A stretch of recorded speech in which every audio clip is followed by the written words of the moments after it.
Mga kabalita, magkano na nga ba ang well-milled rice sa lugar nyo?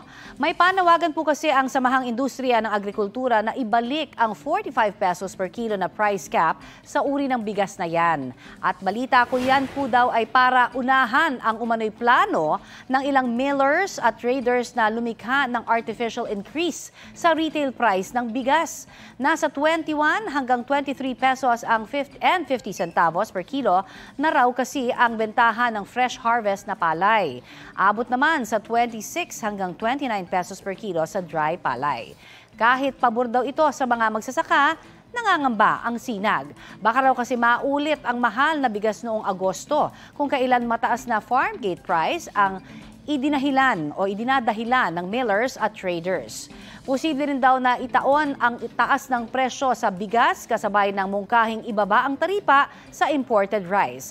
Kaya pakiusap po ng grupo kay Pangulong Bongbong Marcos, ibalik ang price cap sa well-milled rice sa Nobyembre. Itong pagtataas na ito, sinasabi nga, di ba, na supposedly kaya tayo nag-price cap, hindi ba, para maagapan yung pagtataas dahil kulang daw noon yung supply. Pero ang sabi naman, bumabaha itong ating supply ngayon ng bigas. Kaya no need. At ngayon, anihan pa, hindi ba?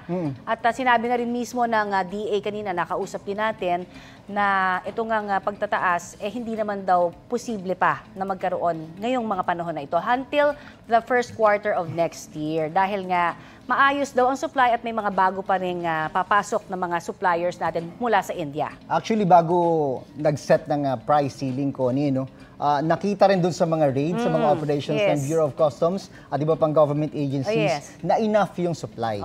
So parang yung price cap, parang nilatag na rin yun para mapilitan silang ilabas. Kasi pag talagang hindi nila inilabas sa mga bodega nila, mapag-iiwanan sila. At alam mo naman yung bigas, pag tumagal na tumagal yan sa bodega, masisira yan. Unlike yung palay, mas mahaba yung buhay. So pwede talagang i-imbak.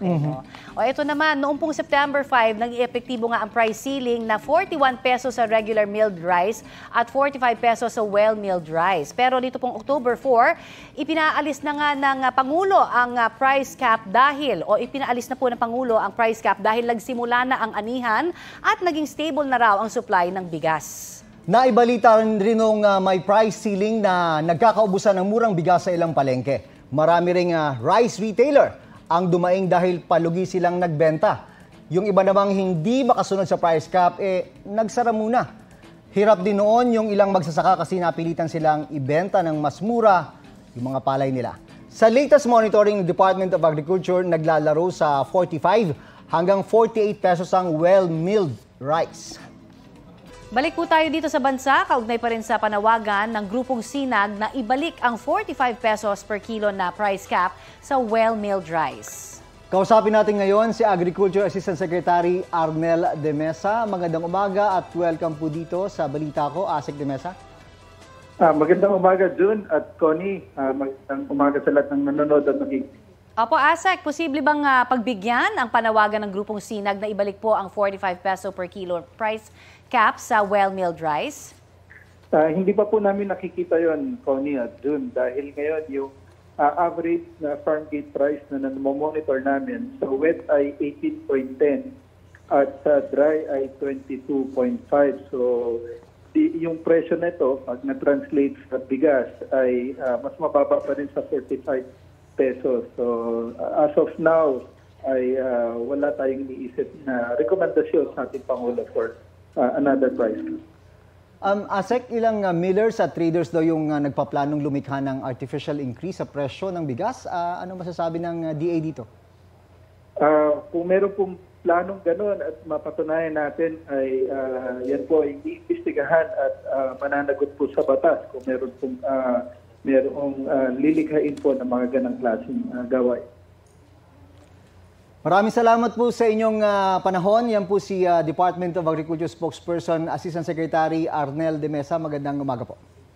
Maraming salamat. Balita Ko, may tututukan kayo tuwing 10:30 a.m. sa GTV. Alamin ang mahalagang balita at impormasyong dapat nyong malaman sa Balita Ko tuwing Lunes hanggang Biyernes. Mag-subscribe din sa GMA Integrated News sa YouTube.